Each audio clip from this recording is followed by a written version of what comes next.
മണ്ഡല പുനർനിർണയ ബില്ലിനെതിരെ നിയമസഭയിൽ പ്രമേയം അവതരിപ്പിച്ച് തമിഴ്നാട് മുഖ്യമന്ത്രി സി ജോസഫ് വിജയ് ലോക്സഭയിലെ സീറ്റുകൾ 543 നിലനിർത്തണമെന്നാണ് മുഖ്യമന്ത്രിയുടെ ആവശ്യം.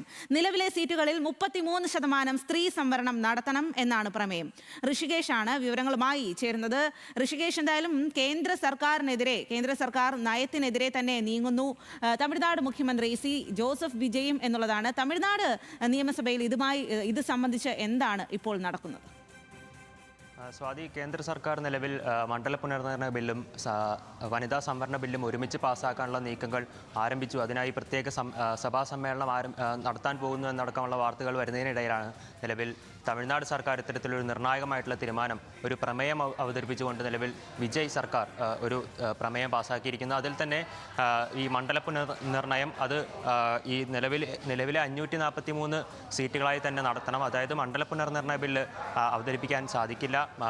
വനിതാ സംവരണ ബില്ല് നടക്കുകയാണെങ്കിൽ തന്നെ അത് നിലവിലെ 543 സീറ്റുകളിൽ തന്നെ നടത്തണം. അതായത് 33% സംവരണം, വനിതകൾക്കുള്ള സംവരണം നിലവിലെ 543 സീറ്റുകളിൽ തന്നെ നടത്തണം എന്നാവശ്യപ്പെട്ടുകൊണ്ടാണ് നിലവിൽ തമിഴ്നാട് സർക്കാർ ഒരു പ്രമേയം നിലവിൽ അവതരിപ്പിച്ചിട്ടുള്ളത്. ഇതിൽ തന്നെ ചർച്ചകൾ നടന്നുകൊണ്ടിരിക്കുകയാണ്.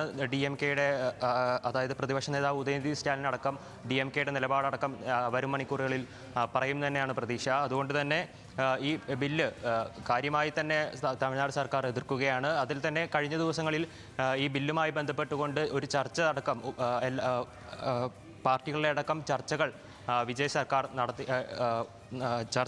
നടത്തിയിരുന്നു. അതിൽ തന്നെ DMK അടക്കം വിട്ടുനിന്നൊരു സാഹചര്യം നിലവിലുണ്ടായിരുന്നു. ആ സാഹചര്യത്തിൽ തന്നെ DMK-യുടെ നിലപാട് ഈ വിഷയത്തിൽ എന്താകും എന്നുള്ള കാര്യത്തിൽ വരും മണിക്കൂറുകളിൽ പ്രതിപക്ഷ നേതാവ് വിശദീകരിക്കുമെന്ന് തന്നെയാണ് പ്രതീക്ഷിക്കുന്നത്. അതുകൊണ്ട് തന്നെ ഈ പ്രമേയം മണ്ഡല പുനർനിർണയ ബില്ലുമായി ബന്ധപ്പെട്ടുകൊണ്ട് ഈ ബില്ല് പാസ്സാക്കാൻ സാധിക്കുമോ എന്നടക്കമുള്ള കേന്ദ്ര സർക്കാരിൻ്റെ നീക്കങ്ങൾക്കിടയിലാണ് നിലവിൽ ഇത്തരത്തിലൊരു പ്രമേയം വരുന്നത്. DMK-യുടെ നിലപാട് ഈ വിഷയത്തിൽ അതിനിർണായകമായിരിക്കും. സ്വാതി.